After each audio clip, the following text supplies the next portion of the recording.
Praise the lord. ఈరోజు మనము ఆదికాండము 25వ అధ్యాయం చదువుకుందాం. ఒక చిన్న ప్రార్థన చేసుకొని స్టార్ట్ చేసుకుందాం. మహాపరిశుద్ధుడవు ఘనమైన గొప్ప దేవ తండ్రి యేసయ్య, మీకు స్తుతులు ప్రభువా. నైనా ఈరోజు ప్రభువా ఆదికాండము 25వ అధ్యాయం చదువుతుండగా ప్రభువా మా ఒక్కొక్కరికి జ్ఞానమును దయచేయండి అయినా. ప్రతి వచనము మాకు అర్థమైనట్లు మీరు సహాయం చేయమని, సమస్త మహిమ ఘనత మీరు పొందమని యేసునామమున నడుచున్నాము తండ్రి, ఆమె. ఆదికాండము 25వ అధ్యాయము. దయచేసి మీ బైబిళ్లను ఓపెన్ చేయండి. బైబిల్ లేని వారికి ఈ స్క్రీన్ మీద వాక్యం చూపించబడుతుంది. దాన్ని ఫాలో అవుతూ నాతో పాటు కలిసి చదవగలరు. ఆదికాండము 25వ అధ్యాయము. అబ్రహాము మరలా ఒక స్త్రీని వివాహము చేసుకొనెను. ఆమె పేరు కెతూరా. ఆమె అతనికి జిమ్రాను, యొక్షాను, మేదాను, మిద్యాను, ఇష్బాకు, షువహు అను వారిని కనెను. యొక్షాను షెబను, దెదానును కనెను. అషూరీయులు, లెతూషీయులు, లెమూమీయులు అనువారు ఆ దెదాను సంతతి వారు. ఏయిఫా, ఎఫేరు, హానోకు, అబీదా, ఎల్దాయా అనువారు ఆ మిద్యాను సంతతి వారు. వీరందరూ కెతూరా సంతతి వారు. అబ్రహాము తనకు కలిగినది యావత్తు ఇస్సాకుకిచ్చెను. అబ్రహాము తన ఉపపత్నుల కుమారులకు బహుమానములిచ్చి, తాను సజీవుడై ఉండగానే తన కుమారుడగు ఇస్సాకు నొద్ద నుండి తూర్పు తట్టుగా తూర్పు దేశమునకు వారిని పంపివేశెను.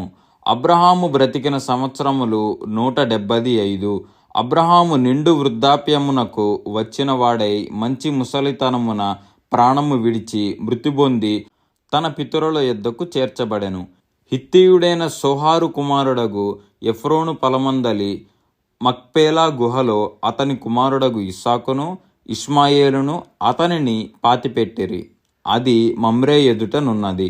అబ్రహాము హేతు కుమారుల యొద్ద కొనిన పొలములోనే అబ్రహామును అతని భార్య అయిన షారాయిను పాతిపెట్టబడిరి. అబ్రహాము మృతి పొందిన తరువాత దేవుడు అతని కుమారుడు ఇస్సాకుని ఆశీర్వదించెను.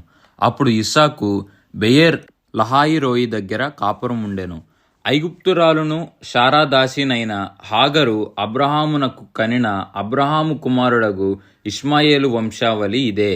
ఇష్మాయేలు జ్యేష్ఠ కుమారుడైన నెబాయేతు, కెదారు, అబ్బాయేలు, మిబ్మాబు, మిష్మా, దుమానామషా, హదారు, తేమా, యతూరు, నాఫీషు, కెదేమా.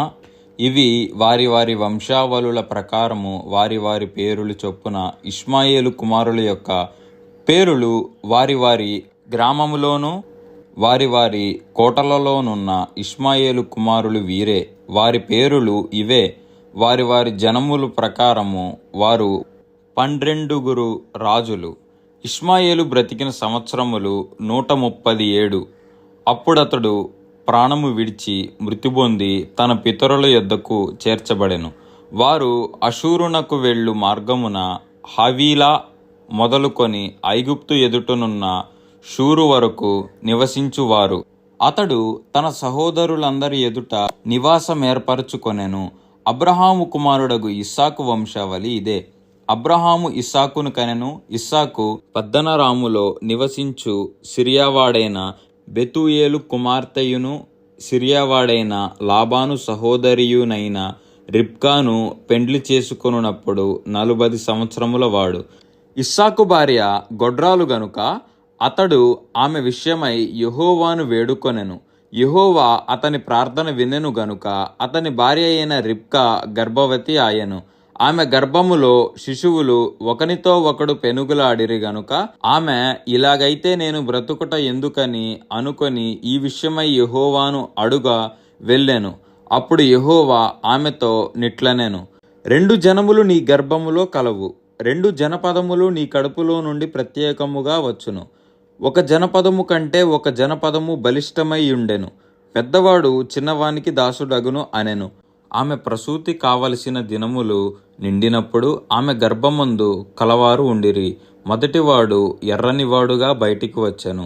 అతని ఒళ్ళంతయు రోమ వస్త్రము వలె నుండెను గనుక అతనికి ఏశావను పేరు పెట్టిరి. తరువాత అతని సహోదరుడు బయటికి వచ్చినప్పుడు అతని చేయి ఏశావు మడిమెను పట్టుకొని ఉండెను కనుక అతనికి యాకోబు అను పేరు పెట్టబడెను. ఆమె వారిని కనినప్పుడు ఇస్సాకు 60 ఏండ్లవాడు. ఆ చిన్నవారు ఎదిగినప్పుడు ఏశావు వేటాడుట యందు నేర్పర్యై అరణ్యవాసిగా నుండెను. యాకోబు సాధువై గుడారములలో నివసించుచుండెను. ఇస్సాకు ఏశావు తెచ్చిన వేట మాంసమును తినుచుండెను గనుక అతన్ని ప్రేమించెను. రిబ్కా యాకోబును ప్రేమించెను. ఒకనాడు యాకోబు కలగూర వంటకము వండుకొనుచుండగా ఏశావు అలసిన వాడై పొలములో నుండి వచ్చి, నేను అలసియున్నాను, ఆ ఎర్రగా నున్న దానిలో కొంచెము దయచేసి నాకు పెట్టమని అడిగాను. అందుచేత అతని పేరు ఎదోము అనబడెను. అందుకు యాకోబు, నీ జ్యేష్ఠత్వము నేడు నాకిమ్మని అడుగగా ఏశావు, నేను చావబోచున్నాను గదా, జ్యేష్ఠత్వము నాకెందుకనెను.